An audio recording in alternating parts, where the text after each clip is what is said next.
नागपूर वर्धा रोडवर डोंगरगाव ग्रामपंचायतीचा कारभार संशयाच्या भोवऱ्यात, अतिक्रमणांना संरक्षण.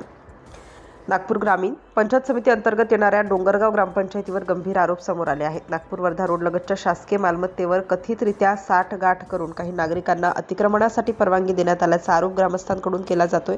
एवढेच नव्हे तर या अतिक्रमण धारकांकडून आर्थिक व्यवहार करून त्यांना इमारत कर टॅक्स आकारणीची सवलत देण्यात आल्याचंही बोललं जात आहे. या अतिक्रमणामुळे वाहतुकीला मोठा अडथळा निर्माण होत असून गावात प्रवेश करताना नागरिकांना अनेक समस्यांना सामोरे जावे लागत आहे. विशेष म्हणजे काही अतिक्रमण धारकांकडून टाकण्यात येणाऱ्या कचऱ्यामुळे परिसरात दुर्गंधी पसरत असून आरोग्याचा प्रश्न निर्माण झालाय.